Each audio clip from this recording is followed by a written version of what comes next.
안녕하세요. 따뜻한 봄바람이 불어 모두의 마음에 포근한 기운이 파고드는 날에 전 조금은 차가운 이야기를 꺼내볼까 합니다. 전 의사예요. 의사가 되느라 인생의 모든 것을 쏟아부었다고 장담했지만 이번 일을 통해서 의사 과정은 아무것도 아니라는 걸 알게 되었네요. 남편 놈 아주 추악하게 복수를 해버렸거든요. 제 이야기 지금부터 시작하겠습니다. 저와 남편은 CC였어요. 그러니까 대학 커플이었죠. 남편은 정신과 의사, 전 산부인과 의사예요. 사실 인턴과 레지던트 과정이 너무너무 힘드니까 사람 만날 기회도 별로 없고 같은 직종이 아닌 사람을 만나면 삶의 패턴이 불편해서 많이 힘들어요.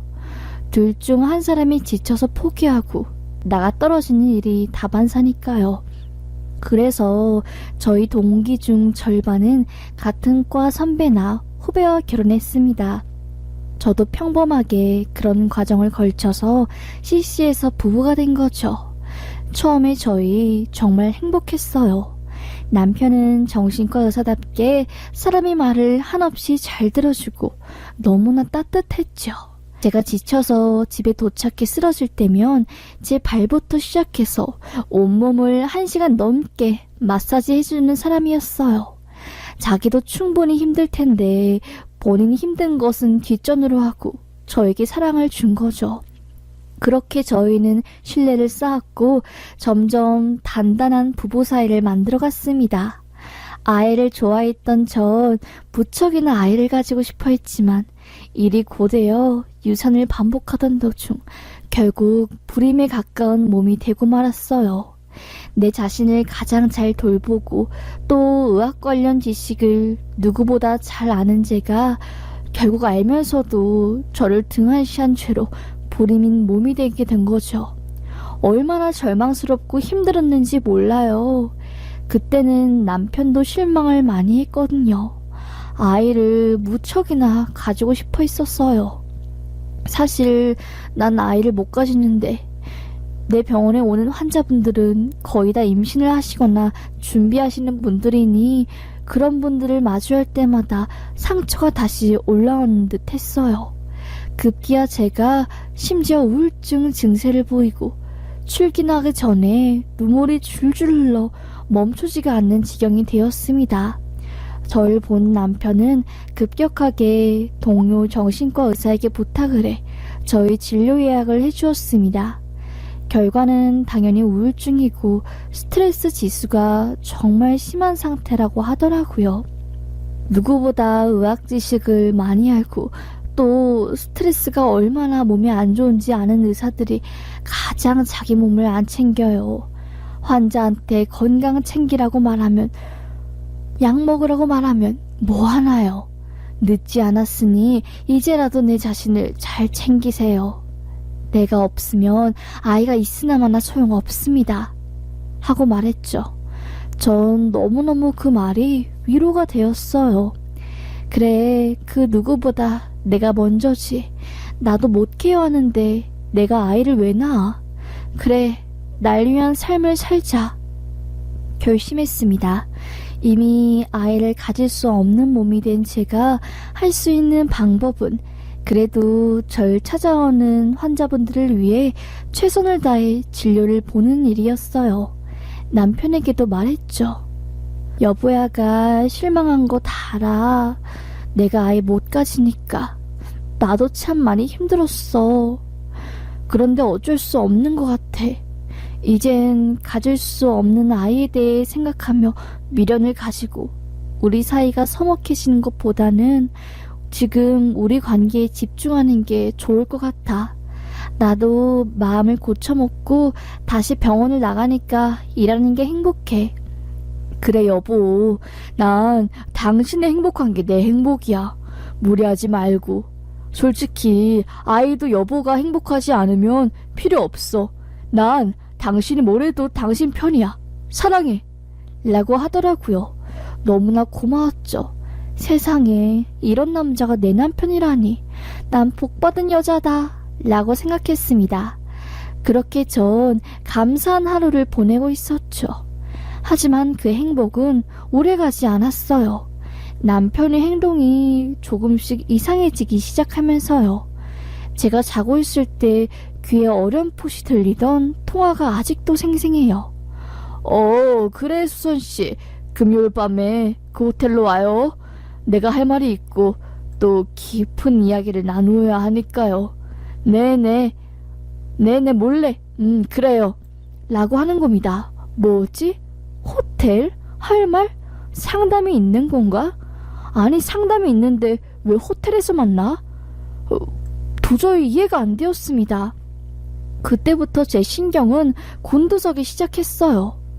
남편이 일거일투족을 전부 관찰했습니다. 그런데 아무리 봐도 바람필 시간이 없는 것 같았어요. 야간 진료 8시까지 하고 주말에는 나랑 시간을 보내고 괜히 내가 예민해진 건가 싶었죠. 찝찝한 마음에 전 남편에게 말을 했습니다. 여보야, 저번에 내가 자고 있을 때 들은 건데 여보 호텔에서 무슨 회의해? 아니 뭐 수선씨랑 호텔에서 할 말이 있다고 하길래 그냥 듣고 넘겼는데 며칠 내내 자꾸 생각이 나더라고. 괜히 내가 이상한 생각하는 건 아니지? 아이고 우리 귀요미 그걸로 날 의심했어요. 수선이는 남자야 여보야. 의료기기 연결해준 매니저님이라서 특별히 뭐 좋은 곳에서 대접하고 싶어서 호텔에서 본 거고 난 여보뿐이니까 걱정하지 마 라고 하더라고요. 안심했죠. 그렇게 몇 달간 다시 행복한 부부 생활을 했어요. 그러다가 이제 사건이 터진 거죠. 제가 립스틱을 남편 차에 두고 온 것 같더라고요. 아무리 봐도 그 립스틱이 안 보이고 5만원짜리라서 잃어버리면 너무 아까웠기 때문에 전 남편이 자고 있을 때 남편 차키를 가지고 문을 열려갔습니다. 다행히 앞좌석에 립스틱이 있더라고요. 그런데 립스틱을 꺼내려고 손을 안쪽으로 뻗는 순간 이상한 천이 잡히는 겁니다. 뭐야? 라고 한 뒤 그걸 본 순간 너무 놀랐어요. 구멍 뚫린 스타킹 그리고 교복이었습니다.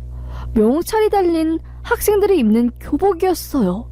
그 명찰에 한수선이라는 이름이 써 있었습니다. 그러니까 남편이 전화통화한 그 수선 씨는 의료기기 매니저가 아니라 한 여학생의 이름이었던 거죠. 두근거리는 마음을 감출 수 없었던 전 심호흡을 깊게 한 뒤에 그 옷가지를 전부 사진 찍고 들키지 않으려고 다시 의자 밑에 쑤셔 박았어요. 그리고 나서 차를 막 뒤지기 시작했습니다. 딱히 나오는 곳은 없더라고요. 순간 생각이 났고 내비게이션을 뒤졌어요. 사과정신과, 더블S 호텔, 마가고등학교, 마실중학교, 사과정신과 이 패턴으로 찍혀있더라고요. 마가고등학교와 마실중학교는 남편이 정신건강 관련 상담과 또 특강을 나가느라 계속 갔던 건 알고 있었어요. 더블S 호텔이 의문이었죠. 그것도 낮 3시에 간 거더라고요. 그땐 남편이 근무하고 있을 시간인데 뭐지? 싶었습니다. 순간 뒷골이 땡기더라고요. 트렁크를 열고 싶은 마음이 든 겁니다. 거기에 불륜이 증거가 있을 수도 있어 하면서요. 미처 생각하지 못했던 트렁크를 열었는데 뭐 있는 거라곤 골프채뿐이었죠. 그런데 그 카페트 안에 뭔가 불룩 튀어나와 있더라고요. 뭐야? 하고 본 순간 그건 핸드폰이었어요. 순간 심장이 덜덜덜 떨렸고 전 아무 말을 할 수가 없었어요. 집으로 다시 올라갔습니다. 살금살금 방문을 열어 남편이 상황을 파악했어요. 남편은 다행히 세상 모르게 쿨쿨 자고 있었고 전 시간을 어느 정도 벌었다고 생각해 다시 남편의 차로 내려가 그 핸드폰을 꺼냈습니다. 핸드폰을 연 순간 카톡이 띠링띠링 오더라고요. 뭐해요 오빠? 라는 카톡이었죠. 어떤 년이야? 하고 클릭하려는 순간 배터리가 1% 남았고 전원이 꺼졌어요. 안 돼! 라고 소리치며 편의점으로 달려갔고 급속 핸드폰 충전을 맡겼습니다. 시간이 흐를수록 애가 탔고 빨리 봐야 하는데 싶었어요. 10% 정도 충전이 되었을 때 전 다시 핸드폰을 찾아 열었고 카톡 대화 목록을 쫙 올려보았습니다. 충격이었어요. 남편이 소름 끼치는 말들이 줄을 이었습니다. 쌤이랑 오늘 재밌는 거 하자. 더블S 호텔 예약했으니까 옷 갈아입고 와. 교복 입고 오지 말고. 그리고 차에 너 교복 있다. 다음 주에 다시 가져가. 아우, 우리 마누라는 늙어서 애 못 가지는데 너랑 결혼하고 싶다. 너처럼 젊고 푸릇하고 생기 있는 애가 난 좋다. 너만 보면 내가 다시 젊어지는 기분이야. 넌 나 때문에 기가 빨리지? 하하하. 그래, 정신과 의사는 이런 게 좋아. 사실 너와 나의 관계는 하면서 뒷부분을 읽으려고 하는데 순간 제 핸드폰으로 남편의 연락이 온 겁니다. 심장이 두근대서 튕겨나가는 줄 알았고 전 겨우 부여잡은 뒤 태연하게 전화를 받았어요. 여보야, 어디야? 방금 일어났는데 왜 없어? 아우, 배고파. 우리 뭐 먹자. 어디 약속 있어? 아니, 그게 아니라,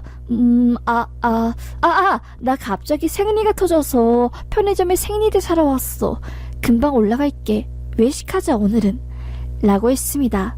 정말 구사일생으로 변명을 냈고 전 그렇게 뒷부분을 제대로 읽지도 못한 채로 그 핸드폰 전원을 꺼 트렁크 카페트 아래에 두었습니다.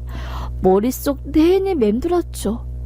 너와 나의 관계는 그 뒷부분이 궁금해서 미치는 줄 알았습니다.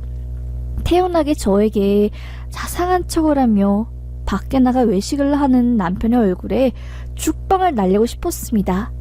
잘생겨 보였던 남편이 고기를 쳐먹는 모습을 보니까 그 젓가락을 콧구멍에 넣어버리고 싶더라고요. 어떻게 저런 식으로 개걸스럽게 밥을 먹을까? 귀여워 보였던 살덩이도 그냥 역겨운 지방처럼 보였습니다. 제가 식은땀을 흘리고 고기를 잘 안 집어 먹으니까 남편은 여보, 왜 안 먹어? 하면서 제 입에 한 조각 넣어주더라고요.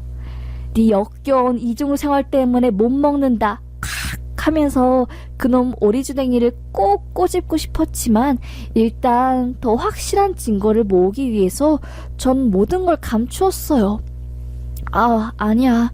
그냥 갑자기 어지럽네. 오늘 집에 좀 일찍 가서 쉬어야겠다 하고 얼버무렸습니다. 집에 간 전 일단 생각했죠. 분명히 남편이 만나는 그 아이는 정신과 환자인 것 같았습니다.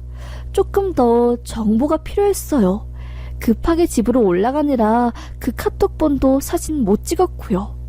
머리를 굴린 전 남편이 병원에 잠입하기로 마음을 먹었습니다.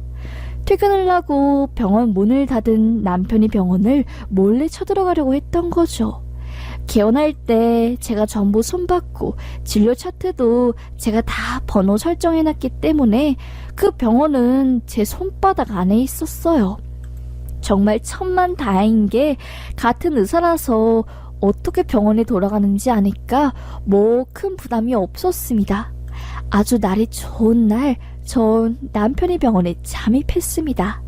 남편이 그날 저녁 고등 동창들을 만나서 술을 먹고 온다고 했거든요. 하필 거기 카운터쌤이 30분 일찍 퇴근해야 해서 제가 반차를 내고 병원 마감을 했고요. 저한텐 아주 적기였죠. 컴퓨터가 다 켜져 있는 상태에서 남편만 나갔으니까 병원은 제 거였습니다. 그렇게 남편은 퇴근하고 모든 사람이 나가 있을 때 전 남편의 의료실을 들어갔습니다. 모니터를 켜고 환자 진료부 기록장에 이제 비밀번호와 아이디를 누른 뒤 접속하려고 하는데 갑자기 여보! 라는 소리가 들리는 겁니다. 남편이었어요. 깜짝 놀란 전 급한 대로 모니터만 끈 뒤에 후다닥 정신과 안쪽 문을 통해 다시 진료실로 나갔습니다. 남편은 여보, 아직도 안 갔어? 뭐야? 나 그게 아니라 차키를 두고 와서 내가 바보인가 봐. 요즘 왜 이렇게 깜빡하지? 아, 요 안에 먼지가 많이 쌓여있길래 쓸어내느라 그런 거지. 기관지 안 좋잖아. 나 신경 쓰지 말고 빨리 가. 벌써 6시 넘었어. 벌써? 아이고, 늦었겠다. 큰일 났다. 여보, 마무리 잘해줘. 고마워. 하면서 차키를 챙겨 나가더라고요. 너무 놀란 가슴을 쓸어낸 뒤 전 아예 밖에 문을 걸어 잠궜습니다. 그리고 정말 안심한 뒤에 이제 남편의 진료기록부를 켜서 보았어요. 수선이라는 이름을 검색하자 쪼르르륵 환자의 히스토리가 나오더라고요. 뭐지 싶었습니다. 20살이 채 안 되었던 아이였어요. 아니, 정말 이 아이랑 바람을 핀 거라고? 믿겨지지 않았던 전 히스토리를 쫙 읽었어요. 그 소녀 할머니 손에서 자라다가 이제 왕따를 크게 당했나 봐요. 부모가 소녀를 버리고 할머 손에 자란 그 아이는 성격이 의기소침하고 어릴 때부터 소아우울증이 있었다고 적혀 있었어요. 할머니가 치매에 걸리시고 집안에 돈이 없어지니 해서는 안 될 일에 손을 대기 시작한 거예요. 채팅을 통해서 남자를 만나고 소정의 대가로 돈을 받는 그런 일을 한 거죠. 그런데 웬걸? 하필 만났던 남자가 같은 고등학교에 다니는 남자였고 그 남자가 자기 학교에 몸 파는 여자애가 있다 하면서 소문을 쫙 낸 겁니다. 그 소녀는 바로 전교 왕따가 되었고 아무것도 할 수 없었나 봐요. 너무 고통스러워서 손목을 긋기 시작했고 담임쌤이 이 사실을 알게 되어 학교 연계정신과에 그 소녀를 보낸 거죠. 그런데 그런 소녀랑 남편이 바람이라니요. 이건 가당치도 않았어요. 내 남편이 아무리 파렴치해도 이건 이럴 수가 없었습니다. 의심이 꼬리를 문 전 이 히스토리로 전부를 파악하기 힘들다고 생각했어요. 남편의 트렁크, 그 핸드폰을 다시 꺼내야 했습니다. 그날 밤 새벽 1시가 넘는 시각 대리를 불러 집에 도착한 남편은 깊은 잠에 들었어요. 전 그 틈을 타 다시 남편의 차키를 가지고 트렁크를 열었습니다. 카페트를 들고 핸드폰을 찾으려는 때 핸드폰이 없는 겁니다. 아이씨, 정말 욕이 절로 나왔어요. 한평생 욕 쓴 적 없지만 죄송하지만 정말 그때 욕이 안 나올 수가 없더라고요. 미친 듯이 뛰는 심장을 부여잡고 다시 집으로 갔습니다. 방문을 열자 남편이 으악 하면서 바닥에 토를 나더라고요. 진짜 사람 끝까지 빡치게 만드네 싶었던 전 남편을 화장실로 데려가 옷을 갈아입히고 다시 침대에 눕혔어요. 그런데 남편이 바지 뒷주머니에 핸드폰이 잡히는 겁니다. 한 개가 아니라 2개였어요. 술에 취한 남편은 바보처럼 핸드폰을 트렁크에 숨기고 깜빡한 거죠. 그렇게 전 그 핸드폰을 열어 카톡창을 받고 순간 온몸이 녹아내렸습니다. 남자를 만나러 갔다는 남편, 사실은 고수선이라는 아이와 더블의 카톡에서 얘기하고 있어요. 카톡을 본 순간 전 눈물이 올랐죠. 남편의 수답이 완전히 그루밍 수법이었습니다. 시간 확립이 안 되고 아직 어리고 가장 귀여운 수선이를 정신과 상담하면서 무의식적으로 그 아이의 정신세계를 완전히 지배하고 의사와 환자라는 특수한 관계에서 권력을 잡아버린 겁니다. 카톡 내역을 보니 처음엔 너가 너무 안쓰러워. 내가 지켜주고 싶어. 우리 병원에 와서 완치하자. 이런 식으로 사적인 대화를 나누다가 은근히 마음을 표시하고 수선이를 지켜주고 싶다는 명목하에 비밀스러운 만남을 하다가 완전히 그 아이를 지배한 거였어요. 미친놈. 와, 이거 진짜 또라이네 생각에 절로 들었고 전 그 모든 기록을 USB에 옮겼습니다. 이혼은 물론 그 자식을 깜빵에 넣어야 했어요. 심장 떨리는 걸 겨우 참고 전 다시 집으로 갔죠. 거의 한 달을 넘게 그 사실을 참느라 애가 탔어요. 그렇게 남편 몰래 소장을 전부 작성하고 타이밍을 간보고 있을 때 엄청난 일이 터진 겁니다. 제 산부인과가 다 끝나가는 시간에 한 소녀가 온 거예요. 접수원에게 의사 선생님을 바로 볼 수 있냐면서 간절하게 물었대요. 접수원은 그게 무슨 소리인가 싶어서 말랬고 낙태 이야기를 꺼낸 겁니다. 심상치 않은 일이란 걸 깨달은 간호쌤은 아이를 바로 진료실로 들여보냈어요. 전 무슨 일이냐고 물었고 그 아이는 그냥 고개를 떨구며 아이를 지울 수 있냐고 묻더라고요. 불법이고 안 된다고, 무슨 일인지는 모르겠지만 의료법상 우리가 할 수 있는 것은 없다고 했습니다. 그러자 펑펑 울더라고요. 꼭 지워야 한다고 하면서요. 뭔가 이상한 전 일단 누워보라고 검진부터 받자고 한 뒤에 그 소녀를 검진하는데 다리 안쪽을 본 순간 너무나 놀랐습니다. 안쪽이 전부 멍이었어요. 누군가 때린 흔적이었습니다. 순간 뒤통수가 싸해진 전 메신저로 간호사쌤께 환자 성함이랑 이런 거 아무것도 받은 거 없어요? 네 쌤, 그냥 쌤 좀 바로 뵙고 싶다고 해서 들여보낸 거예요 라고 하더라고요. 전 소녀에게 물었죠. 일단은 우리가 할 수 있는 방법을 최대한 동원해 볼게. 아직 어린 것 같은데 무슨 일인지 말해줄 수 있니? 혹시 이름을 알 수 있을까? 라고 하자 그 아이가 충격적인 말을 꺼내는 겁니다. 전 수선이에요. 제가요 사실은 지금 상담받고 있는 쌤과 만나는 중이에요. 그런데 쌤이 아이를 가진 것 같아요. 저 이 사실을 말하면 쌤이 저한테 무슨 짓을 할지 모르겠어요.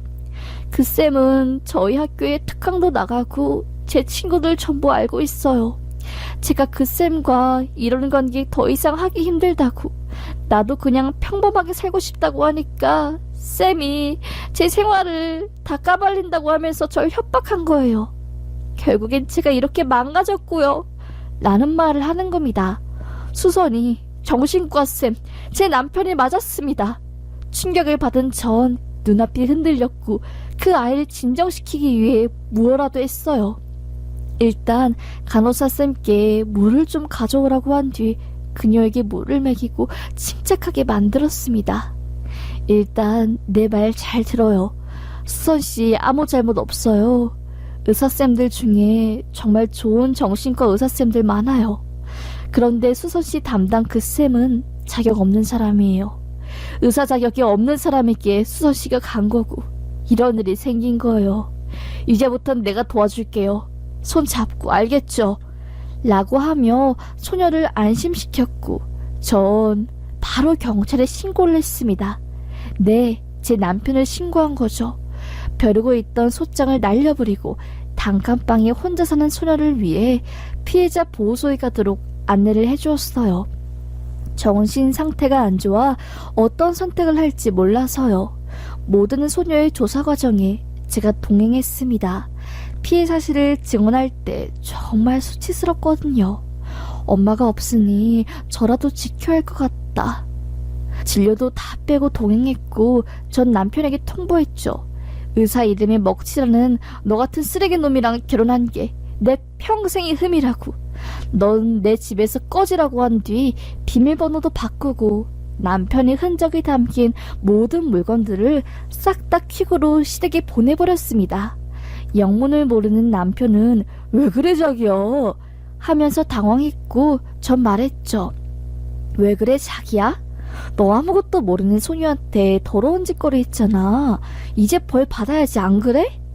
라고 한 뒤 소장 날린 걸 보여줬고 남편은 거품을 물며 어떻게 알았어?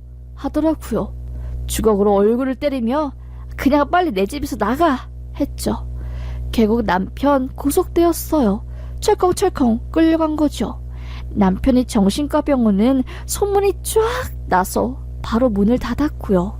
그 소녀는 힘겹게 모든 걸 증언했죠. 전 틈틈이 말했습니다. 너가 그런 선택을 한 것도 너희 잘못이 아니야. 만약에 너가 좋은 가정에서 자랐다면 절대 이런 선택을 하지 않았을 거야. 환경이 널 만든 거야. 아줌마가 이제부터 도와줄게.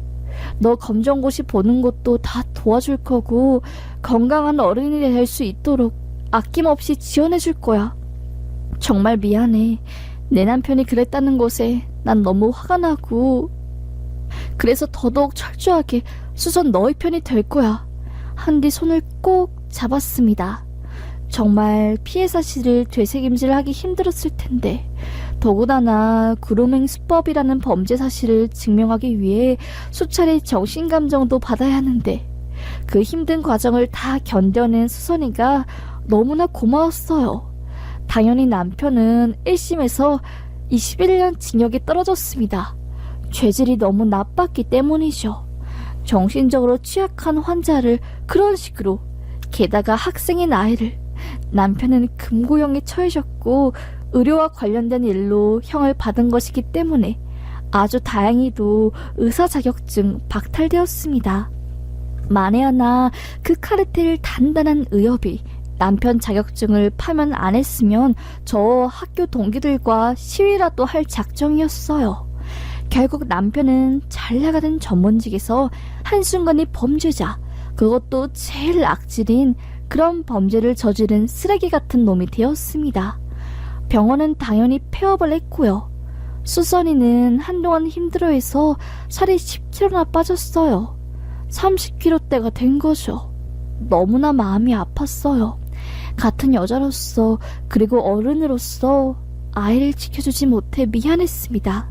전 아는 분들을 통해 정말 믿을 만한 분께 수선이를 데려가 상담도 받게 하고 정말 정상적인 치료를 받게 했어요.